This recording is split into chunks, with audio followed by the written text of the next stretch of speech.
Saudações, nobres senhores, bem-vindos a mais uma aula do regime letivo remoto. Aqui quem vos fala é o professor Bruno Salles, pela disciplina de Direitos Fundamentais e Constituição Brasileira.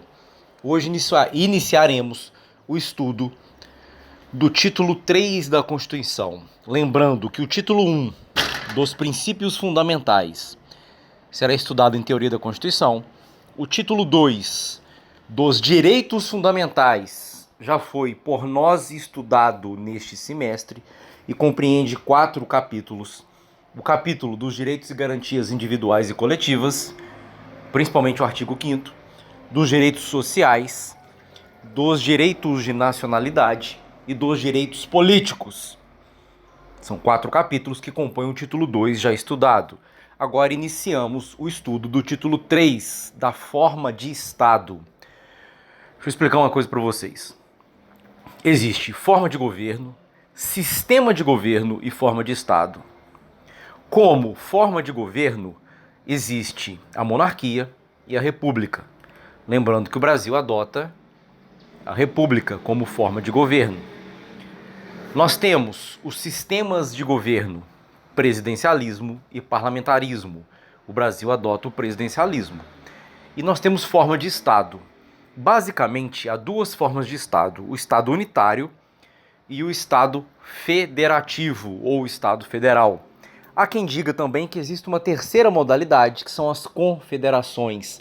Mas eu prefiro entender que as confederações é um pacto, uma união entre outras federações. Há autores que colocam como 3 espécies de forma de Estado, porém a maioria dos autores coloca como 2 formas. Estado unitário e forma federativa de Estado. O Estado unitário ele é centralizado, de tal modo que as províncias não têm autonomia, ou pouquíssima autonomia. Tudo fica centralizado na mão de um poder principal. Lembrando que o Brasil já se organizou como um Estado unitário, principalmente na época do Império. Desde a República, que nós nos organizamos em forma federativa de Estado. No que consiste basicamente a forma federativa de Estado? A autonomia aos Estados membros que compõem a federação. A federação é uma união entre esses Estados membros, ok? Lembrando que essa ideia de federação é uma ideia norte-americana, que o Brasil copiou, porém a nossa história é totalmente diferente da deles. Explico. Existem as federações centrípetas e existem as federações centrífugas. Explico. Quem aí gosta de física, quem já estudou física, alguém pode pensar, né? O direito não tem nada a ver com física. De repente, às vezes sim, às vezes não. Se você quiser se enveredar para a área do direito penal, se você quiser fortalecer o seu conhecimento na área do direito penal, você precisa aprender sobre criminalística. Em criminalística você estuda medicina legal, perícia, e você vai ter que estudar biologia, física e química. E é muito bom. Vou dizer para vocês. Por quê? Quando você estuda essas matérias de forma abstrata, é um pouco difícil, às vezes chato, às vezes confuso, despropositado. Agora, quando você estuda aquilo focado num objetivo, quando você estuda aquilo contextualizado, é muito bom. Você chegar no local de crime e saber se a pessoa morreu ali ou se a pessoa foi transplantada. Quanto tempo tem que a pessoa morreu? Onde o tiro entrou, onde o tiro saiu? Se o tiro foi encostado, se o tiro foi de perto, se o tiro foi de longe. Tudo isso dá para saber só olhando, só analisando. Então, os conhecimentos de física, matemática, química no direito não é uma coisa tão distante, não. É interessante a gente estudar isso, vale muito a pena. Quem quiser se enveredar por esse ramo da investigação criminal, ou até mesmo da defesa criminal, porque se você entender de perícia, você pode inocentar um cliente seu, né? Você pode, inclusive, levantar dúvidas sobre uma perícia, né? Enfim, quem já fez autoescola também, quem dirige aí, qual a diferença de centrífugo para centrípeto? No centrífugo, você lembra de F de fuga, é quando joga para fora. A centrípeta é quando a força joga para dentro. O que isso tem a ver com a nossa matéria, Bruno? é o seguinte: existem federações centrífugas e existem federações centrípetas. Como assim?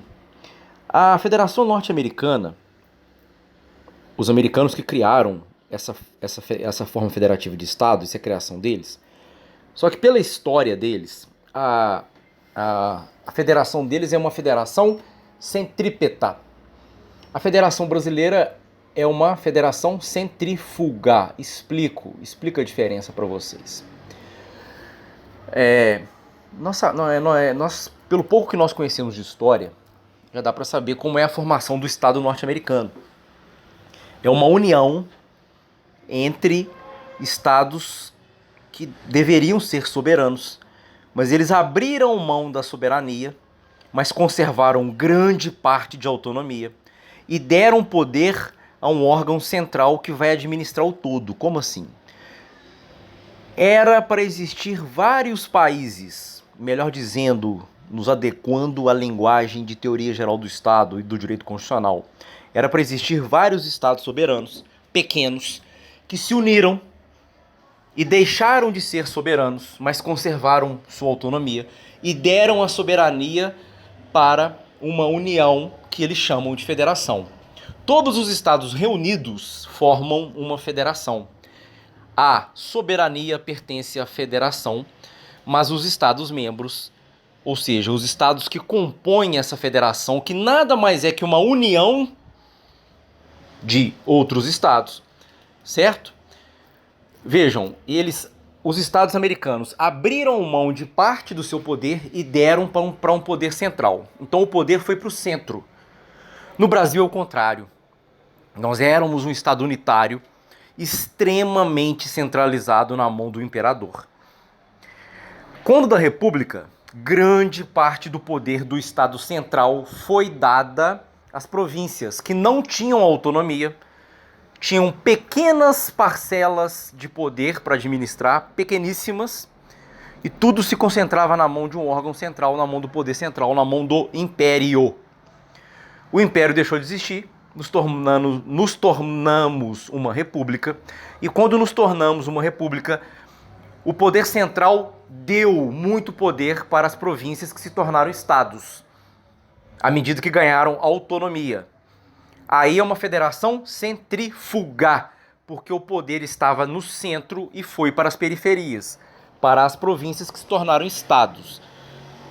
Claro que a gente pode se perguntar, por que a América Espanhola se dividiu em inúmeros países? Só na América do Sul nós temos a Argentina, o Chile, o Peru, a Bolívia, a Colômbia, o Equador, a Venezuela, o Paraguai, o Uruguai. Tantos. Nossa, o Paraguai ali é tão pertinho ali da Argentina, o Uruguai tão pertinho da Argentina, por que não viraram um país só? Enfim, por quê? Por que eles se dividiram em vários estados soberanos? Já o Brasil, a América Portuguesa é única.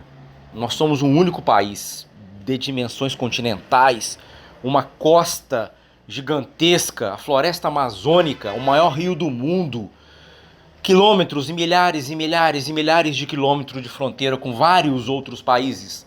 Na América do Sul nós só não fazemos fronteira com o Chile e com o Equador. O resto, todos os países são fronteiriços com o Brasil. Nós somos uma potência gigantesca. É o gigante adormecido, né? O Brasil é o gigante adormecido. A América Portuguesa. Por que a América Portuguesa não se desmembrou em vários outros países? É uma questão muito complexa para se responder.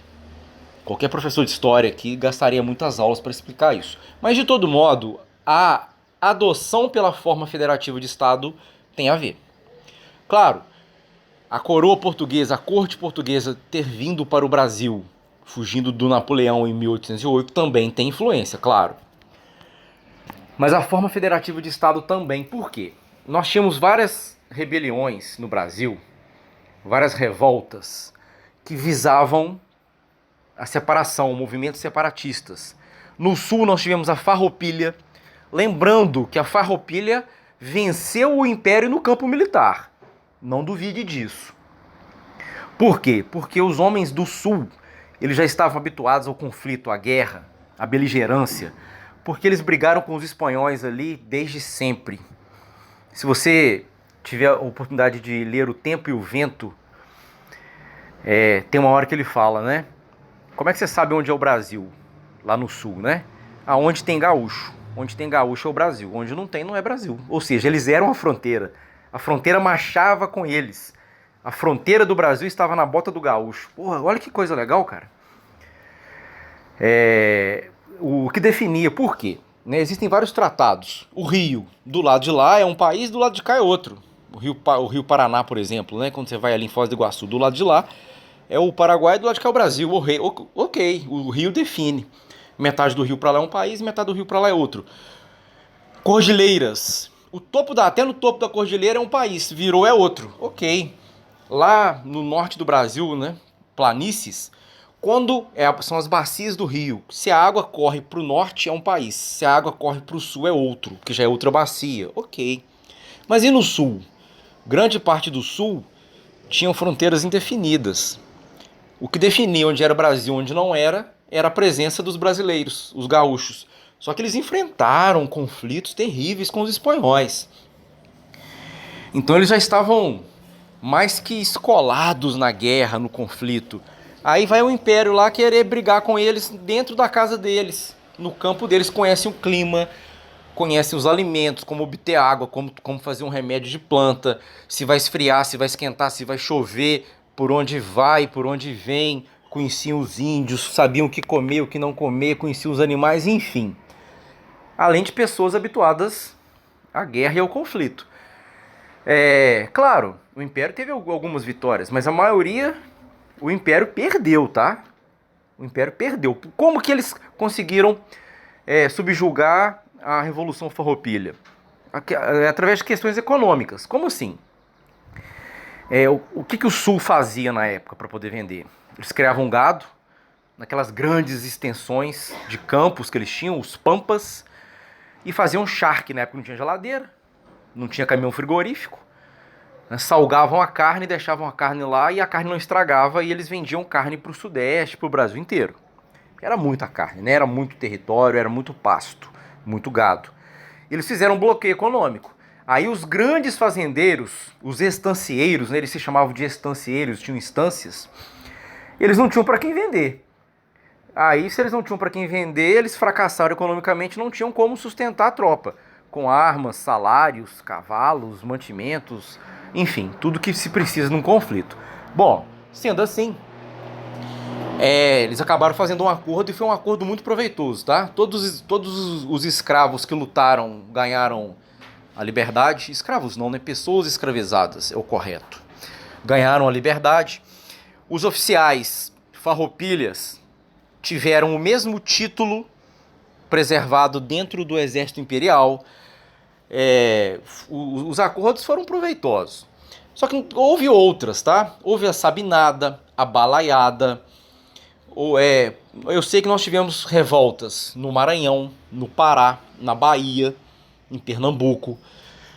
O Império teve que segurar com pulso firme. Mas quase que o Império se fragmenta. Só que, vejam, chegaria uma hora que eles não conseguiriam segurar. Não daria para segurar. Por que segurou? Com a forma federativa de Estado. Quando os estados ganharam autonomia. Quando os mandões locais, os grandes fazendeiros, o poder econômico local ganhou poder e se saciou com ele. Então o nosso Brasil é uma federação, sim. Um país do nosso tamanho, somente é possível mantê-lo unido como uma federação. Não tem como, tá? Não tem como. E a federação manteve o Brasil unido com a concessão de autonomia para as províncias que deixaram de ser províncias e se tornaram estados. Certo? Só que a nossa federação é centrífuga. A federação norte-americana é centrípeta. Qual a consequência disso na prática? Veja, quem distribui, eu acho que vai preservar mais para si. O que eu estou querendo dizer com isso? Imagina os estados norte-americanos que deram poder a um órgão central.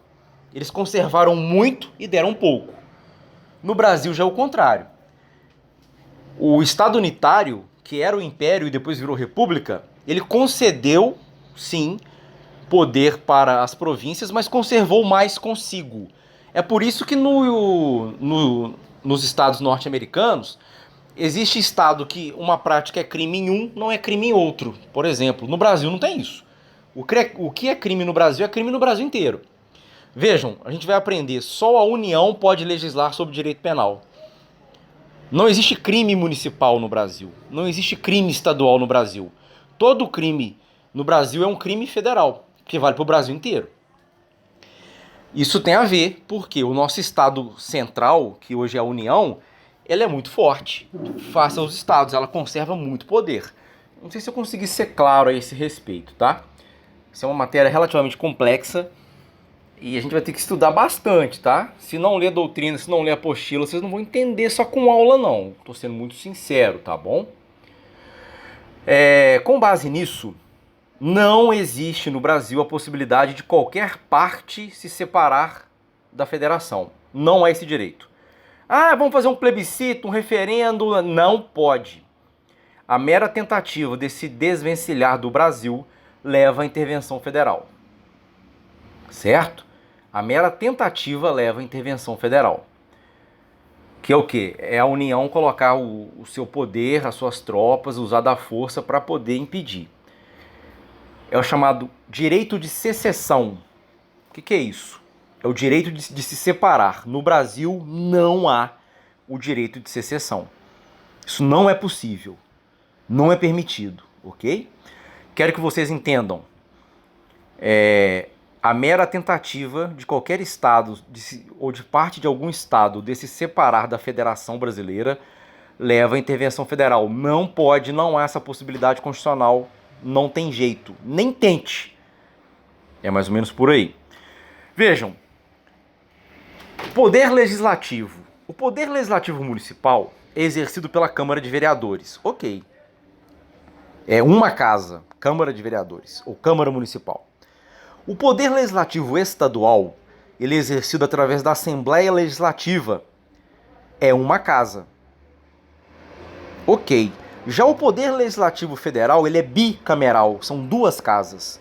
O Congresso Nacional se divide entre Câmara dos Deputados e Senado Federal. Isso tem tudo a ver com a forma federativa de Estado. Por quê? Vocês vão aprender no ano que vem, no direito constitucional, que a Câmara dos Deputados representa o povo brasileiro, e o Senado Federal representa os estados brasileiros. Ele não representa o povo, saibam disso, tá? O Senado Federal não representa o povo. O Senado Federal representa justamente os estados brasileiros, os estados que compõem a federação, os estados membros. Por isso o Poder Legislativo Federal é bicameral. Diferente do Poder Legislativo Estadual, diferente do Poder Legislativo Municipal. Beleza? Nós temos também um Judiciário Federal, temos um Judiciário Estadual, certo? E cada ente federativo tem a sua competência. Eu vou explicar isso melhor, ok? Eu vou explicar isso na aula síncrona, porque eu preciso de ver se vocês estão entendendo ou não, porque isso é um pouquinho complicado. O que eu vou pedir para vocês? Leiam a apostila antes da aula, porque não é simples, não é fácil entender e é extremamente importante. Beleza, pessoal? Bom, acredito que eu tenha explicado bem essa questão de forma federativa de Estado. Busquei na história brasileira, busquei de onde veio, do direito norte-americano, notei a diferença nossa para o direito norte-americano, principalmente uma diferença histórica que hoje tem consequências jurídicas, ok? Vamos lá. Uma coisa importantíssima de falar. Cláusulas pétreas. A forma federativa de Estado, e nós adotamos a federação como forma federativa de Estado, ela é cláusula pétrea. Não pode mudar. Não pode. Bruno, a forma de Estado, nós temos monarquia e república. Isso é cláusula pétrea? Não. Bruno, o sistema de governo, que é o parlamentarismo e o presidencialismo, isso pode mudar? Isso é cláusula pétrea? Também não. Mas a forma de Estado é a cláusula pétrea. Vou repetir. A nossa forma de governo É a república. Qual seria a outra possível? A monarquia. Adotamos a república. Isso pode ser mudado? A forma de governo pode ser mudada? Sim. E o sistema de governo, Bruno? Nós adotamos o presidencialismo. Há como outra opção o parlamentarismo. Isso pode ser mudado? Pode. Isso não é cláusula pétrea. Já a forma de Estado, que nós adotamos a forma federativa de Estado, tendo como outra opção o Estado unitário, isso não pode ser mudado. Por quê? Pela história de revolução que nós temos. E qual que é o problema da revolução? É brasileiro lutando contra brasileiro. É irmão matando irmão. Pessoa que fala a mesma língua que você, que tem as mesmas origens culturais, que acredita, que tem normalmente as mesmas crenças religiosas. Temos laços de sangue, temos laços culturais, temos inúmeras afinidades. E é irmão matando irmão. Isso é terrível para um país, isso é um prejuízo, não só econômico, mas de todas as formas possíveis. E como a gente não quer nem pensar nisso, a gente não quer nem passar perto disso nunca mais, a forma federativa de Estado, ela é cláusula pétrea para manter a unidade e evitar esse tipo de conflitos regionais. Nós não queremos isso, não podemos nem pensar nesta possibilidade. É por isso que a Constituição colocou como cláusula pétrea a forma federativa de Estado. Tem mais, tá? Olha que questão interessante. Bruno, salvo engano, em 92, agora eu só não sei se foi em 92 ou 94, comprometo-me em olhar e levar na aula síncrona para vocês. Houve um plebiscito se o Brasil queria mudar de monarquia para república, ou o contrário, né? Se o Brasil queria mudar de república para monarquia. Aí houve uma campanha, coisa e tal, os descendentes lá da família imperial trouxeram argumentos por que a monarquia seria melhor, e realmente o período do Império Brasileiro foi um período bom para o Brasil.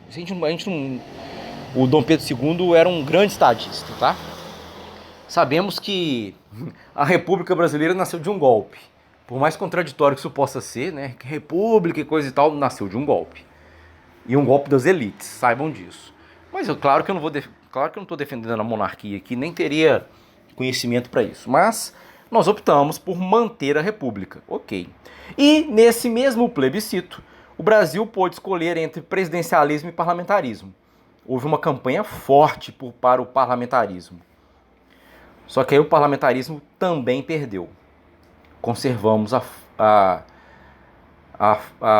o sistema de governo presidencialista. Bruno, depois que houve esse plebiscito em 92, porque foi a Constituição de 88 que pediu para fazer, tá?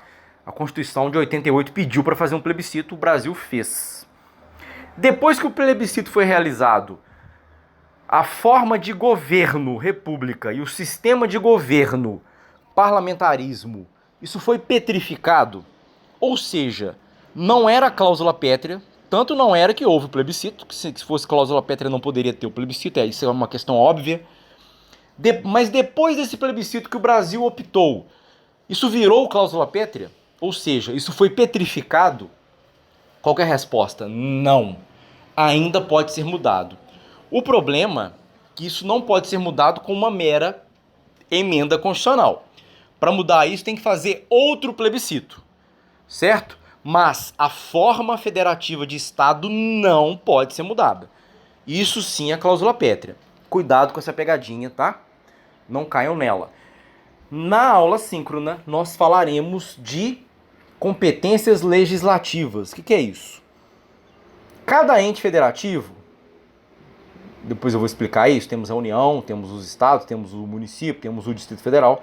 Cada ente federativo, ele pode fazer leis, ou melhor, legislar sobre certos assuntos. Cada um cuida de uma coisa. É o famoso cada um no seu quadrado. Mas na aula síncrona eu vou explicar isso melhor. Por favor, leiam a apostila, porque senão vocês não vão entender. Grande abraço para vocês aí, bons estudos.